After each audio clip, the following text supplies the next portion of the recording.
예, 박주민입니다. 최근에 그 윤석열 총장이 소집했다고 하는 전문수사자문단 관련돼서 굉장히 논란이 많고, 이 논란을 두고 진행되고 있는 여러 또 보도들이 단편적인 사실 또는 약간은 또 부정확한 정보 이런 것들을 담고 있어서 전반적으로 한번 좀 정리를 해보려고 합니다. 네. 먼저 전문수사자문단은 대검 예규인 합리적 의사결정을 위한 협의체 등 운영에 관한 지침에 근거를 두고 있죠. 네, 네. 예, 이 내용을 저희들이 보지 못해서 아까 박범계 의원님 말씀하신 대로 언론 보도를 통해서 내용을 추정하면서 좀 질문을 드려야 됩니다. 양해해 주시고요. 자, 제가 먼저 질문하고 싶은 부분은 이 전문수사자문단이 과연 이 사건에 소집될 필요가 있는지, 또 이 사건이 전문수사자문단이 소집되는데 적합한 사건인지 관련돼서 이 예규에 비춰서 한번 좀 질문을 드려보고 싶어요.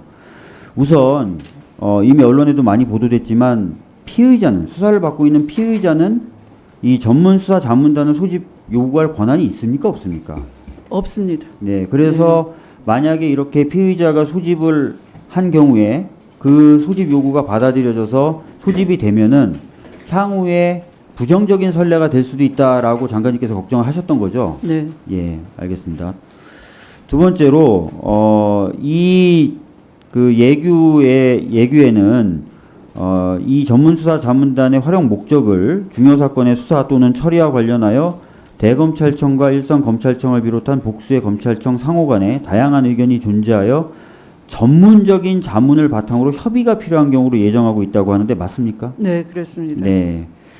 그런데 그 지금 저기 띄워놓은 글이 뭐냐면요, 박철우 검사라고 장관님께서 한동훈 검사장에 대해서 법무부 직접감찰을 지시하자 그 직접감찰은 부당하다라고 글을 썼던 그 검사의 글인데요.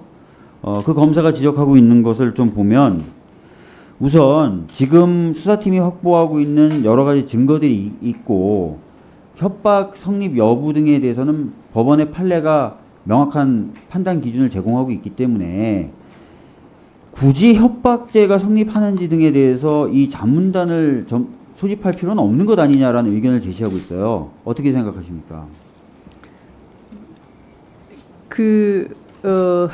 말씀처럼 뭐 이 강요 미수가 되느냐 안 되느냐 하는 것은 예. 단순 범죄이고 또 관련 판례가 아주 많습니다. 많지 않습니까? 네. 예. 네, 표지가 되는 판례도 있고요. 그래서 이 수사를 마치고 거기에 또 판례에 비춰 보면 되는 일 아닌가 생각합니다. 네. 그리고 표현의 자유의 한계와 관련된 복잡한 이슈가 있다라는 이야기도 나왔었는데 최근에 채널A가 이 문제된 이동재 기자를 해고했습니다. 그 이야기는 채널A 입장에서 봤을 때도 이 이동재 기자의 행위는 언론의 자유 또는 표현의 자유라는 범위에서 보호하기 어렵다라고 판단한 것 아니겠습니까? 네, 그렇습니다. 그렇다면은 네. 표현의 자유라는 복잡한 이슈가 있다라고 전제하기도 좀 어려운 것 아니겠습니까? 네. 예. 그렇기 때문에 이 전문수사자문단 소집에 적합한 사건 또는 전문수사자문단이 소집되어야 될 필요성 있는 사건이라고 좀 보기 어렵다는 게 제 생각인데 어떻게 생각하십니까? 그렇게 일단 수사팀은 그렇게 이의 제기를 그렇죠. 위원님 지적처럼 하고 네, 있습니다. 수사팀은 또 네. 그래서 네, 그런 네. 취지로 또 이의 제기를 하고 있는 것이죠. 네. 그리고 제가 소개해드렸던 박철우 검사도 이프로스에 그런 취지의 글을 쓴 겁니다. 네. 장관님을 얼마 전에 비판했었던 그 검사가 이번에는 오히려 전문수사자문단 소집에 대한 의문점을 표시하는 글을 쓴 거예요. 예. 그래서 제가 봤을 때 좀 예규에 비춰봤을 때 좀 적합하지 않은 결정이 지금 내려진 것 아니냐는 느낌이 들고요. 그 다음에 전문수사자문단 소집 과정의 그 석연 차남 관련돼서도 좀 질문을 드리겠습니다. 아까 김종민 의원도 질의를 좀 했었는데요. 이제 그 윤석열 검찰총장이 대검 부장회의에 그 지휘를 일임하지 않았습니까? 관련된 공문도 내려보내고요. 네. 그래서 이제 대검 부장회의가 이 관련된 이슈를 논의하기 위해서 19일날 소집 예정이었는데 이 회의 전에 대검 형사 1과장이 이 사건 관련돼서 혐의가 없다는 어떤 관련자들이 혐의가 없다는 그런 내용이 담긴 보고서를 배포했다고 하는데 사실입니까? 저도 보고를 들었습니다. 예. 네. 그러다 보니까 서울중앙지검 수사팀은 이 검토 보고서 자체가 굉장히 편파적이고 이런 검토 보고서를 바탕으로 해서 회의가 진행될 수도 있다라는 우려와 아까 이제 장관님도 지적하셨던 것처럼 이 사건의 전문 수사 자문단을 소집할 필요가 없다라는 의견을 이미 여러 차례 개진했기 때문에 회의에 불참을 한 상태에서 회의가 결론을 내지 못했던 것이죠. 네, 그렇게 예. 알고 있습니다. 그런데 네. 갑자기 다음 날 언론 보도를 통해서 수사 전문 자문단 소집이 결정됐다는 보도가 나왔고 거기서부터 지금 이제 혼란이 발생한 거 아니겠습니까? 네. 네. 그리고 최근에 그 보도된 거 보니까 이런 식으로 과정이 좀 석연치 않게 소집이 된 이 전문수사 자문단의 구성에 대해서도 문제제기가 나오던데요. 거의 이제 총장의 눈치를 볼 수밖에 없는 일선 검사들로 구성이 됐다. 이런 보도가 나오는데 혹시 확인하셨습니까? 그 확인 중에 있습니다. 왜냐하면 네. 자문단의 선정 과정에 대해서 논란이 있고 그렇다면 이것은 상당히 공정성에 자문단의 도입 취지와는 다르게 공정성에 문제가 생기는 거죠. 네. 네. 그리고 광안랜드 사건 당시에 전문수사 자문단이 소집됐을 때는 공정성을 위해서 공정성에 문제가 있다고 생각되는 자문단 위원에 대해서 기피하거나 제척하는 과정을 거쳤다고 하는데 이번에 뭐 그런 과정을 거치겠다라든지 거칠 것이다라든지 이런 얘기가 지금 뭐 보고된 바가 있거나 확인된 바가 있습니까?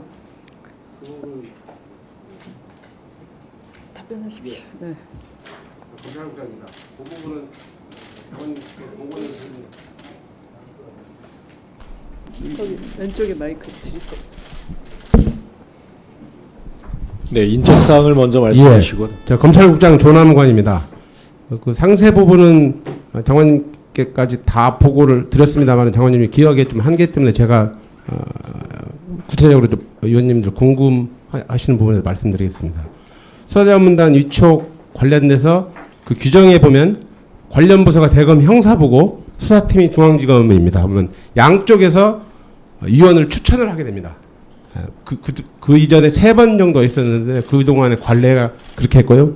그러면 추천된 사람 중에서 홀수 9명이든 13명이든 홀수를 목표로 해서 배제를 합니다. 이게 성향상 너무 적절하지 않다. 공정성이나 중립적으로 판단하기가 어렵다고 판단된 분들을 배제를 해서 최종적으로 남아있는 사람을 총장이 쉽게 말하면 쉽게 위촉을 하도록 지금 절차가 되어 있습니다.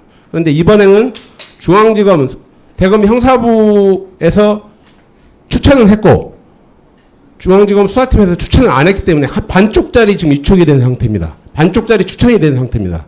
그래서 대검에서 총장님 지시로 공정성에 문제가 있으니까 이 30몇 명 중에서 36명을 대검 형사부에서 위촉을 했고 중앙지검은 위촉하지 않은 상태에서 이 사건에 이 채널A 사건에 대해서 관련된 대검 고검검사 사건 이상 검사 중에 채널A 사건에 관여가 됐다고 되는 부장, 과장, 연구관들은 다 빠져라. 그래서 빠진 부서가 대검 형사부, 대검 감찰부가 처음에 쉽게 말하면 그 사건이 갔으니까 감찰부, 다음에 디지털 포렌식하는 과수부 이런 데는 사건에 대해서 예단을 가질 수가 있으니까 거기 그 해당되는 부장, 과장, 연구관들은 다 빠지고 거기에 해당되지 않는 기조부, 다음에 공공수사부 예를 들면 해당되지 않은 부장, 과장, 연구관들이 쉽게 말하면 투표를 해가지고 10명씩 투표를 해가지고 다득표자로 해서 9명을 현재 선정한 상태입니다. 근데 그 선정된 위원은 비공개로 돼 있고 내부 위원이 몇 명인지 내부 검사들도 있고 외부 위원도 있는데 그 부분은 법무부에 보고를 아직 안 한 상태입니다.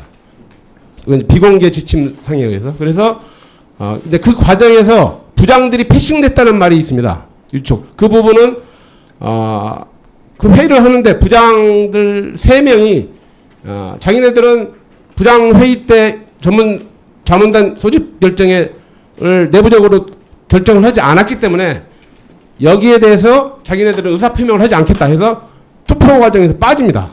그걸 패싱당했다고 언론에 지금 보도가 된 겁니다. 그래서 대검에서도 나름대로 공정성을 한쪽이 중앙지검에서 추천을 안 하기 때문에 공정성을 기한다는 취지에서 지금 위원을 그렇게 선정했다고 그 경위만 보고를 받아서 그것을 장관님께 말씀드린 바가 있습니다. 예. 그게 그 형사부에서 한 겁니다. 형사부장이 그걸 지휘한 겁니까? 형사부에서 추천을 했고 결정 과정에서는 형사부가 빠집니다. 아니 형사부에서 추천했다는 게 예. 그 형사부의 예. 책임자 형사부장이 맞냐고. 맞습니다. 그건 맞습니다. 형사부장이 예. 추천 과정을 직접 업무를 주관한 거예요. 그 부분은 형사부장이 주도적으로 했는지 과장이 했는지 누가 했는지는 저도 아직은 확인은 못했습니다. 부장이 예, 예. 그 부분은 그렇게 되어 있습니다. 예. 부장이 했는지 아닌지 확인해 주세요. 네, 발언권을 얻어서 예. 말씀해 주시기 바랍니다. 예, 그 부분은 저도 지금 확인해야 되는 거. 제가 지금 대검으로부터 보고받은 내용은 그 정도입니다. 그래서 네. 예, 이상입니다. 박주민 의원 예. 1분 더 드리겠습니다. 갑자기 지리자가 김종민 의원으로 바뀐 줄. 결과적으로 수사팀도 추천을 해야 되는데 수사팀 추천 안 한 거고요. 그 다음에 형사부장도 추천했다지만 투표 과정에서는 또 빠져버린 것이고요. 그러니까 반쪽짜리 추천에 또 나중에 이제 그 추려내는 과정도 형사부장이 참여하지 않는 형태로 이루어진 거는 맞는 거죠. 예. 그렇죠. 아니 형사부 형사과장 연구관들도 다 빠졌습니다. 그 선정할 때는. 예. 아까 그러니까 무슨 얘기인지 알겠습니다. 예. 그래서 뭐 그런 것들이 객관적으로 알고 있습니다. 그러니까 결과적으로 그 반쪽짜리 추천이 이루어졌고, 하다 보니까 예. 모양새가 이상하게 돼버린 거죠. 예, 알겠습니다. 모양새가 굉장히 이상하고 석연찮게 된 것, 알겠습니다. 저는 네. 뭐 이 정도로 마치겠습니다. 네.